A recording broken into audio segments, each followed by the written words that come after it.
My wedding day became a nightmare because of a bridezilla. The problem was, I was the bride. My wedding day became a nightmare because of a bridezilla. The problem was, I was the bride. I didn't realize I had become a bridezilla until my father cried in a parking lot. By then, it was almost too late. Looking back, the signs were obvious. But when you're planning what you believe is the most important day of your life, reality gets blurry. At least it did for me. My name is Claire. And this is the story of how I nearly destroyed my family, my friendships, and my relationship before I ever walked down the aisle. It started 18 months before the wedding. When my boyfriend, Ethan, proposed, the proposal was perfect. Simple, romantic, exactly what I wanted. For the first few weeks, everything felt magical. Then wedding planning began, and apparently I lost my mind. At first it seemed harmless. I wanted the perfect venue, the perfect flowers, the perfect dress, the perfect photographs. Everyone told me I deserved it. It's your day. You only get married once. Make it special.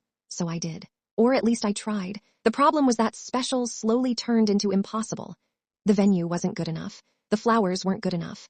The menu wasn't good enough. Nothing was ever good enough. Every detail became a battle. Every conversation became stressful. Every problem felt like a disaster.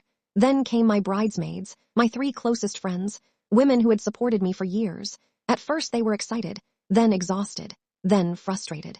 One friend spent $300 on a dress I later decided I hated. Another changed her vacation plans because I wanted extra wedding events. A third drove 4 hours to help me choose decorations. Then I changed my mind a week later. I told myself they were being unsupportive.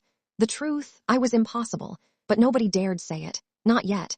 Then came the dress incident, the incident that should have opened my eyes. My younger sister Emma found a beautiful dress for my wedding. Not a wedding dress, just a guest dress. It was elegant, simple, and honestly, she looked incredible. Instead of being happy, I got angry. I accused her of trying to steal attention. I demanded she buy something else. The look on her face still haunts me. She didn't argue, she just quietly said, "Okay." That should have been my wake-up call. It wasn't. Things got worse. The closer the wedding became, the more obsessed I became. I started controlling everything. Who sat where, what people wore, what people posted online, even what gifts people brought. At one point, I asked my cousin to change her hair color because I thought it would ruin the wedding photos. I cringe every time I think about it. Then came the biggest fight. 3 weeks before the wedding, my father called me. He sounded nervous. He explained that wedding expenses had become overwhelming. Apparently, he had quietly been paying for things I didn't even know about. Extra decorations, additional venue fees, last-minute upgrades, thousands of dollars. He asked if we could reduce some costs. I exploded. I accused him of ruining my wedding. I accused him of not supporting me. I accused him of embarrassing me. The argument ended with me hanging up. I felt justified for about 2 hours. Then my mother called, crying. She told me where my father was. I found him sitting alone in his truck outside a grocery store. Crying, my father, the strongest man I knew. Crying because he couldn't afford to make me happy. That moment shattered something inside me. For the first time in 18 months, I saw myself clearly. Not as a bride, not as a daughter, as a selfish person. I sat in that truck for almost an hour. Neither of us said much. Eventually, Dad looked at me and said something simple. "I just want you to be happy." Not perfect, not impressive, happy. Suddenly, I realized something. I hadn't been happy in months. Neither had anyone around me. I had turned my wedding into a competition, a performance, a social media event, instead of a marriage.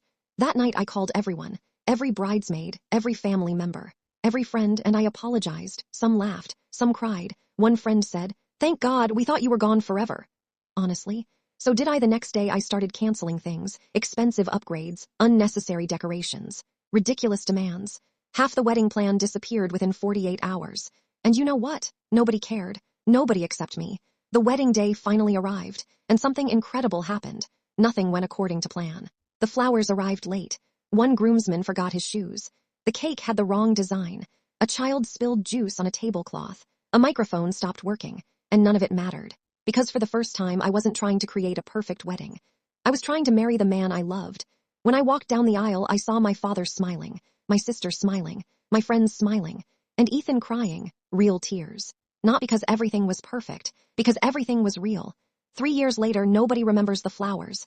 Nobody remembers the decorations. Nobody remembers the centerpieces, but everyone remembers the laughter, the speeches, the dancing, the love, and honestly, so do I, because the best wedding decision I ever made wasn't choosing a venue, or a dress, or a menu.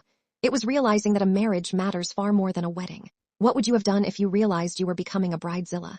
Was my family right to keep supporting me, or should they have confronted me sooner? Comment below what you think.